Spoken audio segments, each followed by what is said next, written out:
Hello everybody, and thank you for tuning in to the Liberty Report. With us today is Chris Rossini, our co-host. Chris, welcome to the program. Great to be with you, Dr. Paul. Very good.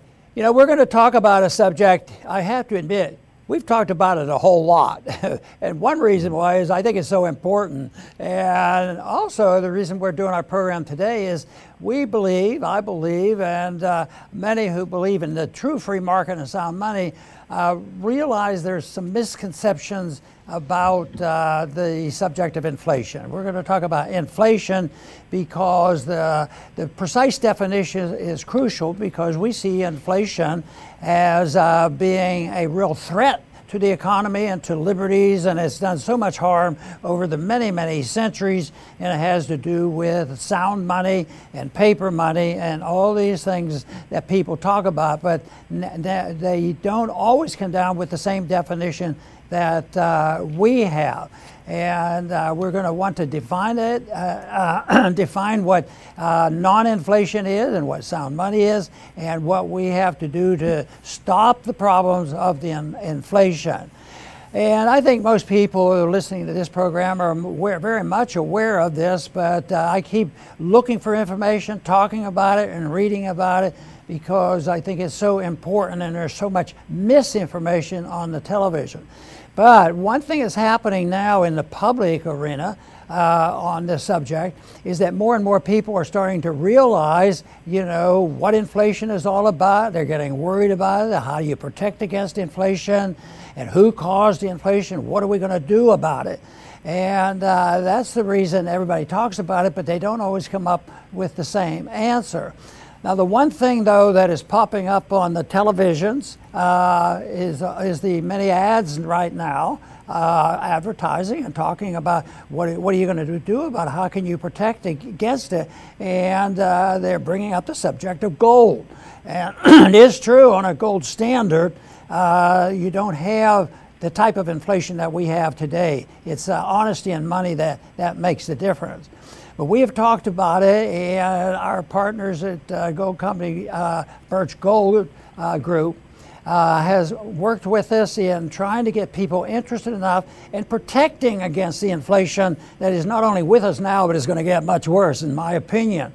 And that is, there's different ways that you can buy gold. When I first got interested in this before 1971, Americans weren't even allowed to own gold. At least we have the right to own gold, and I think that's good, and we should take advantage of it. But what Birch Gold Group suggests is there's ways that you can put gold into your IRA or 401k and preserve real assets of gold. Now, what they offer is some more information on it, because it has to be done in a proper way to satisfy the tax peoples and others. But they will give you information if you just request it. And all you have to do is text Ron at 989898. Ron at 989898, and they will facilitate you and get you information on how to set up, you know, a 501k and also your retirement account, the IRA account. This is important, and they'll be available there. Once again, if you want more information on this, text Ron 989898. And now Chris and I will talk a little bit more about gold, and we've come to the conclusion, as many others have, there's a lot of fallacies out there on belief in gold and what causes it. And that is all so important, because if you do the wrong thing, or you assume something, if you assume that the Fed is going to, well, we'll alter the interest rates, and all of a sudden we'll get rid of the problem of inflation. It's not quite so simple.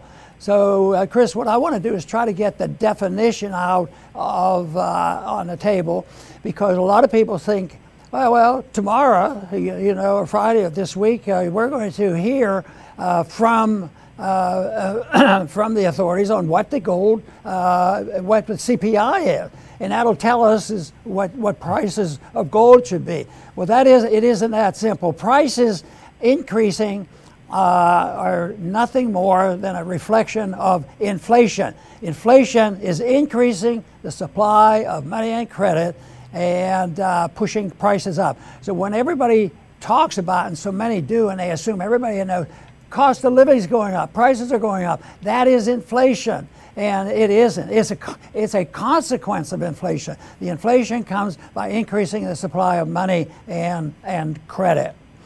So we want to make that point, but what do we do about it? There are other fallacies about what's going on in inflation, and Chris has been doing a little bit of investigation on this. And Chris, what do you have to say about real inflation, and what should we do about it?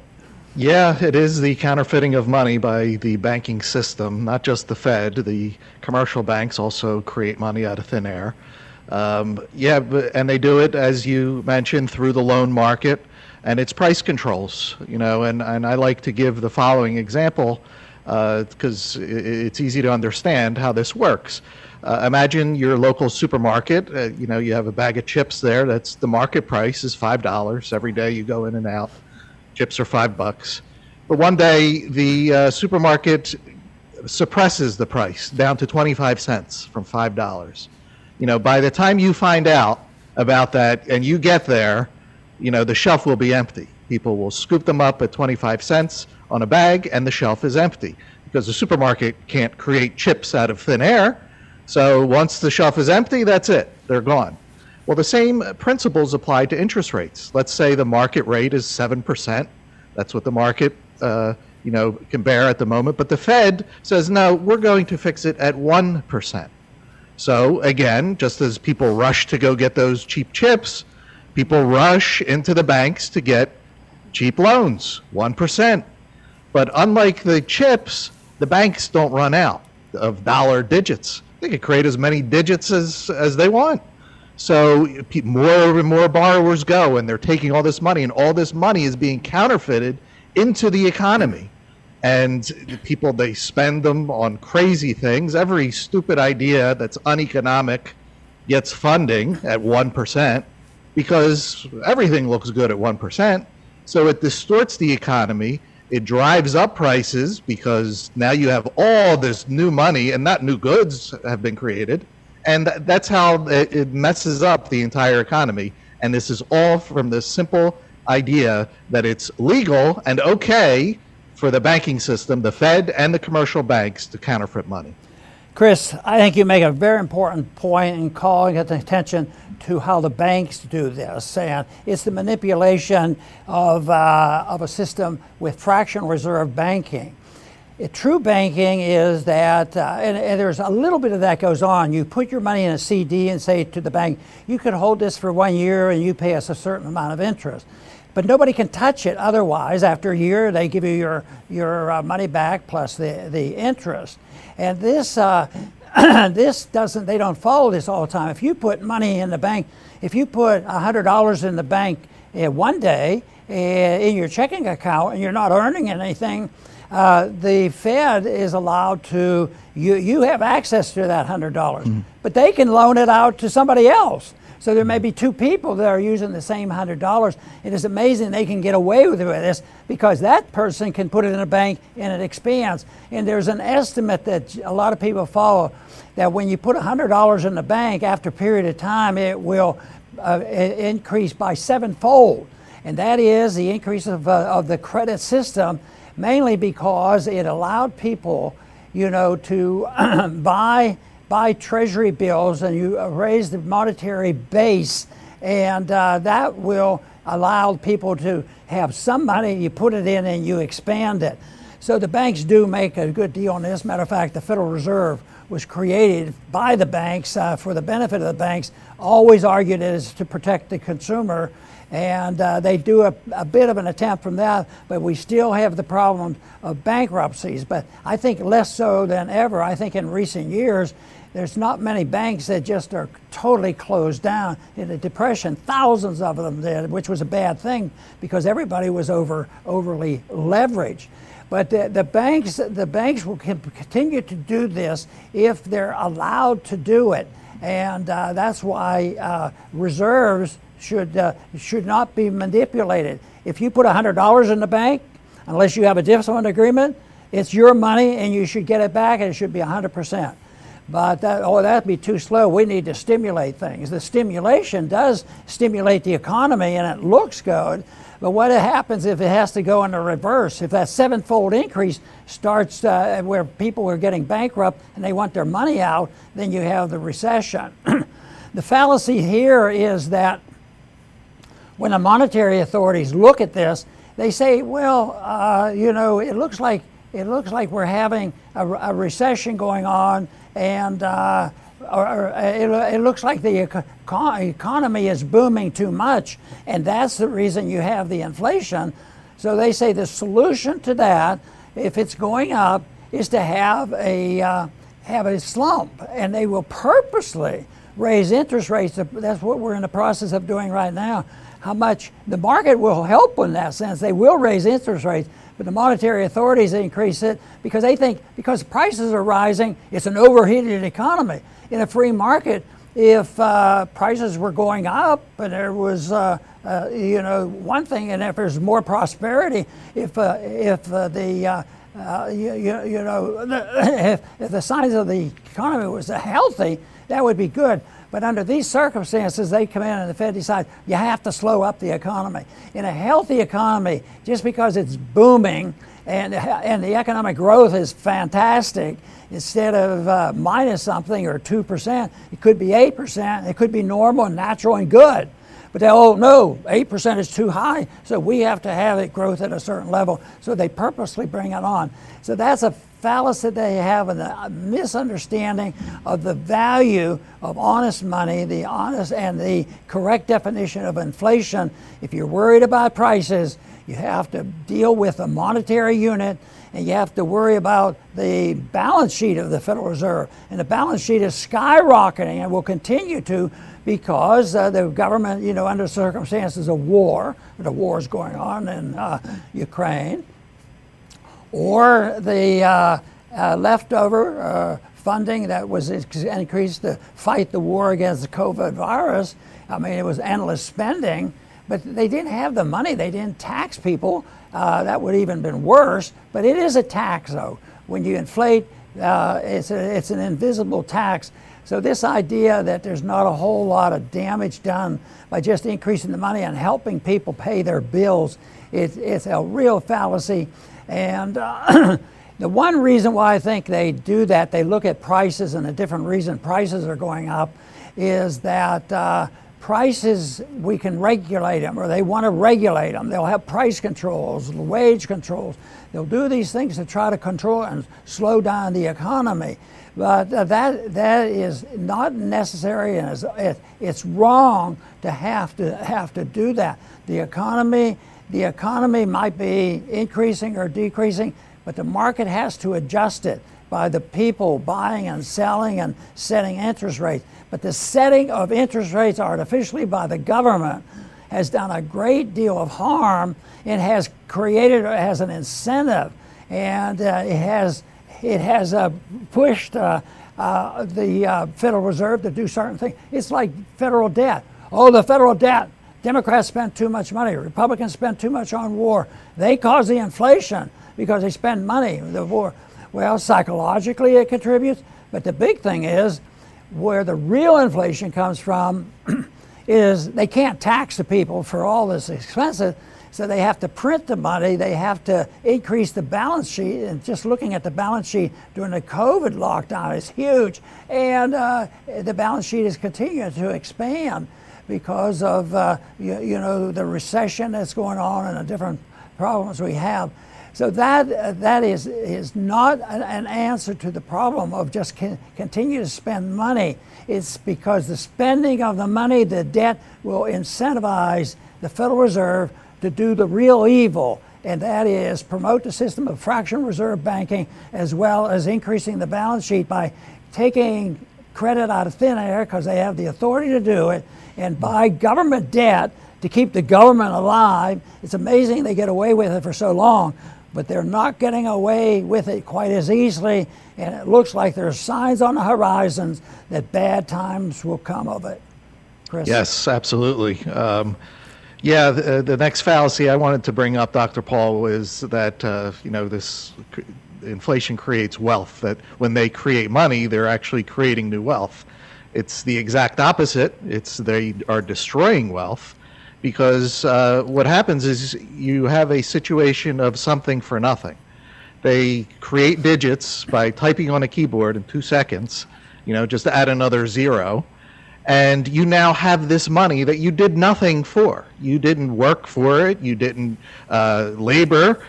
And then you take this newly created money, and then you could go out into the economy and then purchase real goods and services that people are laboring for. So a person could be a farmer, and he's tilling the soil. He's doing the whole thing to finally get vegetables to the market. And here comes this counterfeit money that he's going to be paid in, and there was no work behind it. There's no trade here. What has happened is his money, the farmer's money, has been diluted. So he's been robbed. He did all this work. The person with the counterfeit money did zero, and that's why it's a destroyer of wealth. It destroys the value of the money, and the people that do this, the authoritarians, the government, they use this to their advantage. They create dollars, to propagandize us. They create dollars to send to Ukraine, and we have no say whatsoever. We just read the headlines. Oh, another 10 billion to Ukraine. Okay, we have no say in the matter. So, but this is all funny money that they create. They don't ask us. They don't care what we think. And they do whatever they want. And this creates, like Dr. Paul said, a very, very big mess, because they mess everything up. The economy is not meant to work this way, and eventually, it buckles and the reality hits. And the reality is very hard to take at that point. Recession, depression, but it's all created by this system of creating money for nothing, out of nothing. Oh, very good. The biggest fallacy that I see that allows this to happen is the failure and the deliberate ignoring a definition for the unit of account. What is a dollar? And one time I held a Federal Reserve note of $1, and the Secretary of Treasury was there. And I said, this is supposed to be redeemable. It's a note. It's not money, right? And I said, what will you give me if I take this in? And he said, I would just give you another Federal Reserve note. So they defined this instrument by another instrument. So it makes no sense at all. So you have to have a definition. The founders knew about this because during the Revolutionary period, the continental dollar was defined, but they ignored it during the Revolutionary period, and they created too many of them, and they lost value. It went to zero. So it was wiped out. But that's why they went to the Constitution. They had a definition that you could only use gold and silver. In 1792, they had definitions. They started with a precise weight of silver as a unit of account. It worked pretty well. There were ups and downs. In the Civil War, there were problems. But when the Fed was created in 1913, they accepted the dollar at $20 gold as $20 an ounce. And it was never perfect, but it was understood that it can't get out of whack, or the international markets would penalize the dollar. So that happened, but the definition was definitely changed in rejection because they abused that during the period of time from the World War II up until 1971, because they printed like crazy, because we were king of the world and we were building our empire and we had the wealth, so we were getting away with the inflation. But even this wealthy country of ours, when producing and had the military power and the financial power, there was a limit. And finally the market says, and the French led the way. I remember the people being so angry at de Gaulle, because he says, no, you're printing too much money. If we have these dollars here, and you're telling us they're worth $35, an ounce of gold is worth $35. I want to send you my $35. I want my ounce of gold. And they did it, and a lot of gold left the country because we were pretending we were still on a definition. But finally, in 1971, they had to reject the whole notion that we have a currency that we can define precisely. And of course, that lasted up until, you know, they did that during the Depression.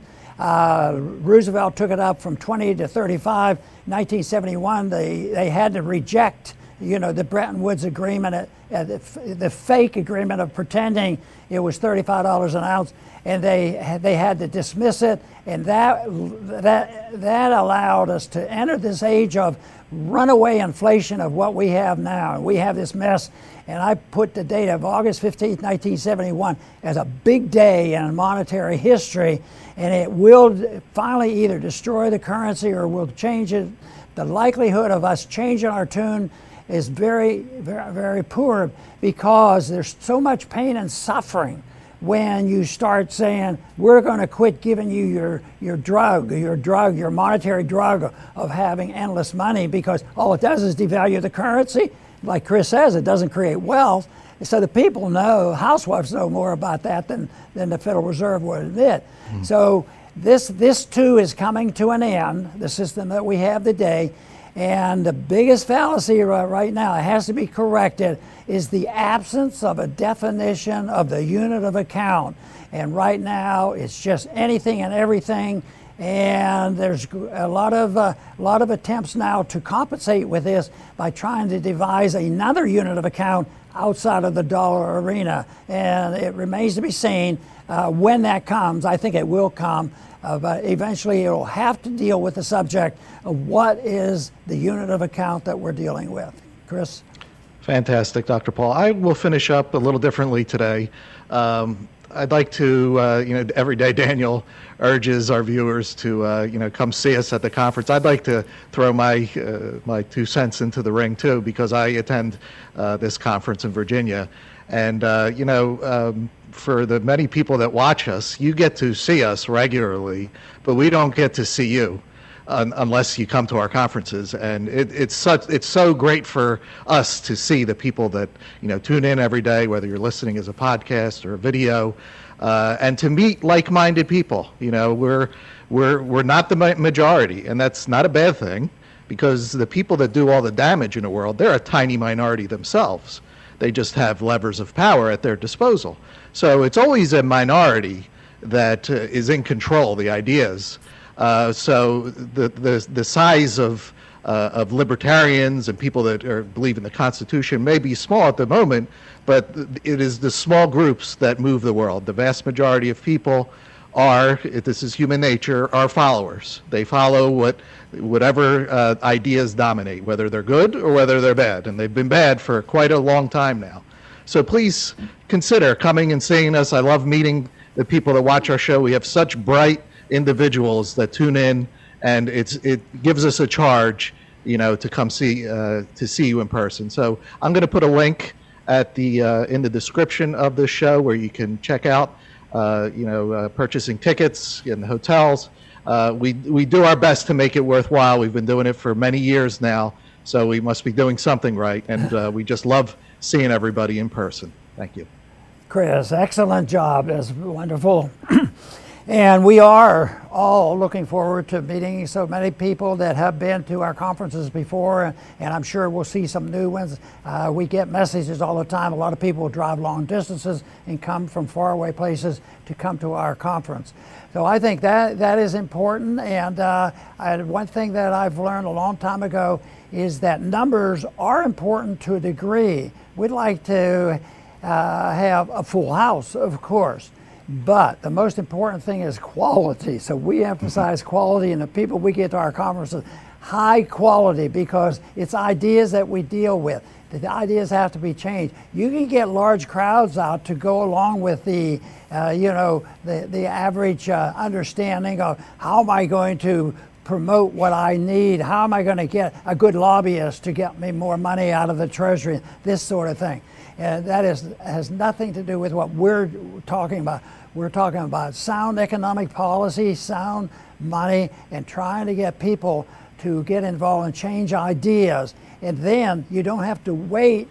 Then that will help create the majority and a prevailing attitude of the people to want changes. And some of that is coming alive now because people have gotten disgusted, with the COVID lockdown, and people are getting disgusted with the inflation. But that's why I think it's so important they understand where the inflation comes and don't say, well, it's rising prices, so if the government just increases my benefits, it'll all be okay. No, that's putting gasoline on the fire. You want more of what caused the inflation. And I think that is so important that it happens, that people understand if you do get the politicians in there that want to do the right thing, you have to understand why they're doing it. I want to thank everybody today for tuning into the Liberty Report. Please come back soon.